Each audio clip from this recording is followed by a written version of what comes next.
Halo kawan-kawan UBD, balik lagi di Ngobar UBD, ngoding bareng Lab Komputer UBD. Ketemu lagi nih sama saya Arya Dewa Satyagraha. Kali ini kita bakalan ngoding tentang bahasa Java. Oke, kali ini kita bakalan bahas tentang struktur dasar pemrograman Java. Nah, dalam struktur dasar pemrograman Java ini ada yang namanya package. Nah, di sini, ini dia package. Nah, package ini mengumumkan nama domainnya. Nah, nama domainnya itu struktur data sesuai dengan yang kita bikin, itu package-nya.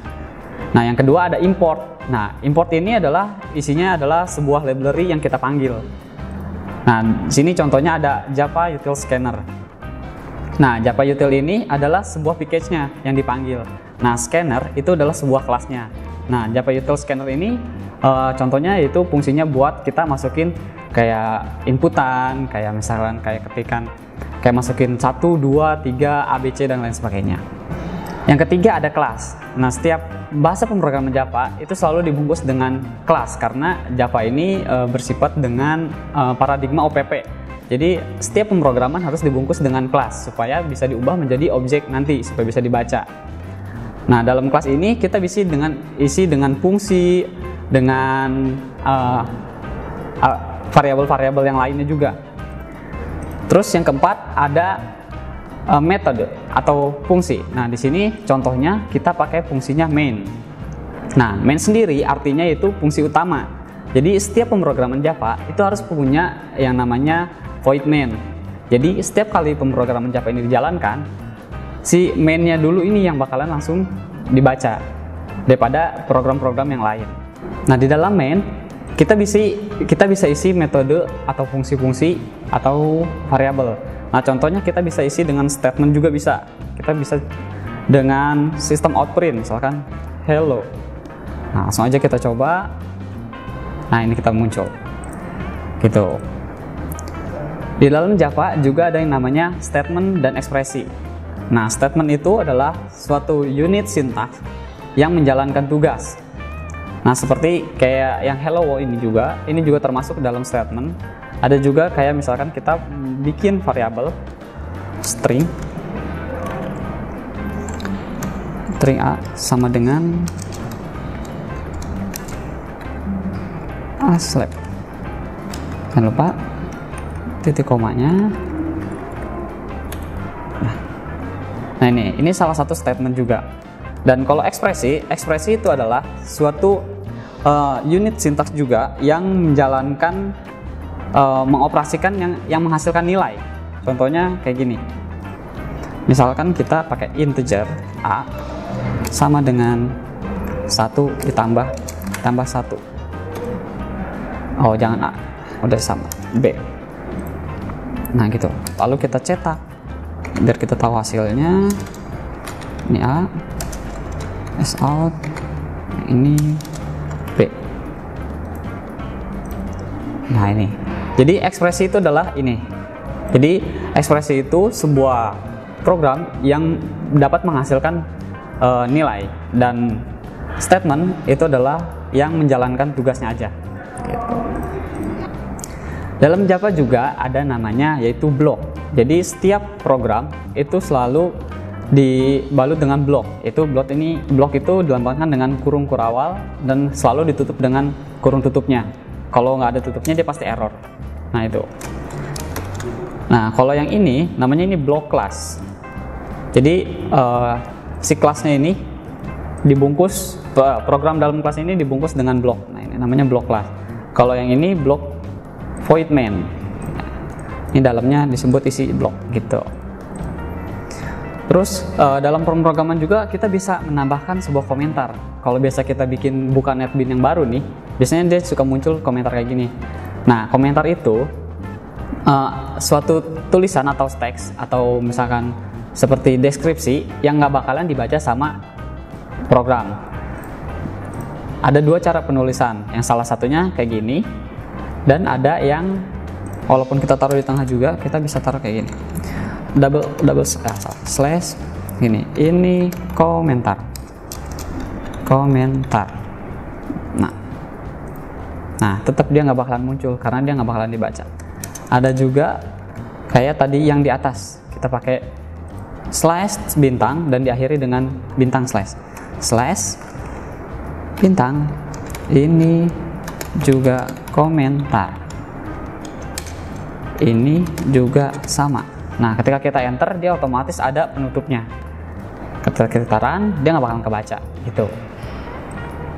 Dan ada cara singkatnya juga, misalkan udah ngetik nih, oh lupa. Caranya gampang, kalian misalkan bisa di blok nih. Kalau ini kita blok kan otomatis yang B ini, yang angka 2 ini kita nggak bakalan ditampilin. Caranya kalian tekan Ctrl plus sama slashnya. Nah, dia bakalan otomatis. Kita coba run. Nah, 2-nya nggak bakalan muncul. Kalau yang misalkan yang ini, kita bisakan satu baris yang ini, kita run, nah hilang. Gitu. Balikinnya lagi tinggal sama, tinggal seperti bikin komentar. Nah, Java juga adalah sebuah program yang sensitive case. Maksudnya sensitive case kayak gimana? Sensitive case itu dia sensitif dalam penamaan sebuah variabel. Kita bisa bikin contoh aja, ini kita hapus dulu dah. Misalkan kita string nama, nah huruf kecil dulu, nama, titik koma, terus kita string nama, titik koma, string nama. Nah, walaupun ini semuanya nama-nama semua, itu semuanya berbeda. Kalau kita salah sedikit, itu bisa hasilnya juga beda, bisa error. Kita coba tampilin satu-satu. Out nama. Oh ya, kita isi dulu. Nama sama dengan ini di sini Arya. Aduh, lupa titik koma. Oke, di sini nama. Oh ya, kalau string jangan lupa dikasih petik ya. Nah, baru bisa kebaca dia. Petik 2 Dewa, titik koma, nama Satya. Nah, ini di sini kita pertama kita tampilin dulu yang nama yang huruf kecil semua. Tuh ada Arya. Mari kita coba tampilkan. Nah, ya di sini. Terus kalau misalkan kita salah nyebut, salah ngetik, kita pengen misalkan yang kedua, kita tinggal ganti ini. Kalau misalkan kita pengen yang kedua tapi kita salah ketik, tampilannya bakalan berbeda. Nah, gitu. Dia bakalan Java ini sensitive case. Nama.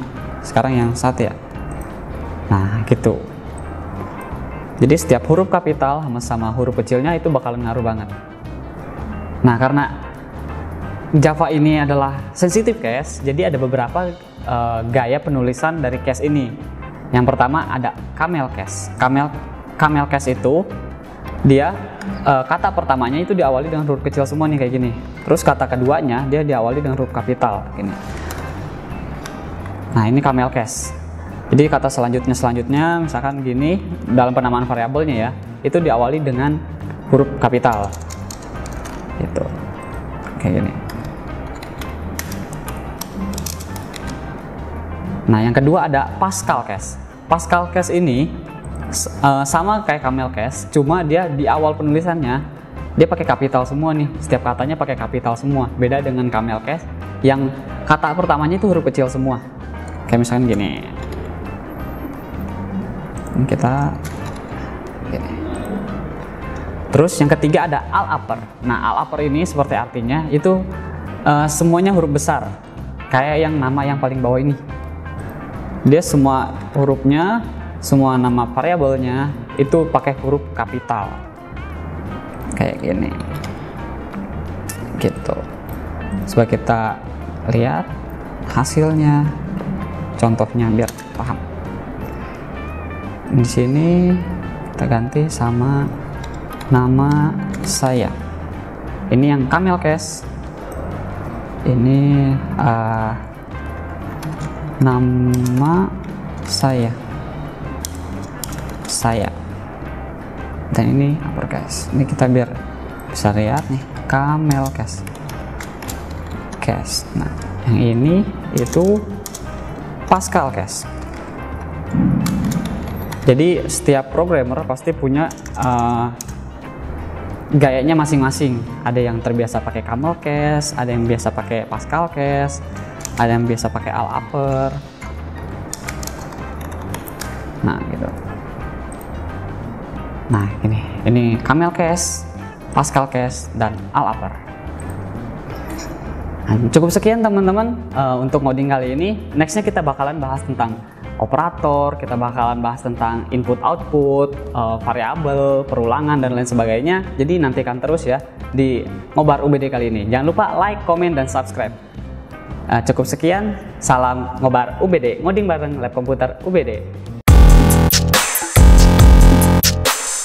Halo kawan-kawan UBD, pendaftaran gelombang 4 tahun akademik 2022-2023 dimulai pada bulan Juli sampai dengan Agustus tahun 2022. Jangan lupa daftar di pmb.ubd.ac.id. Terima kasih.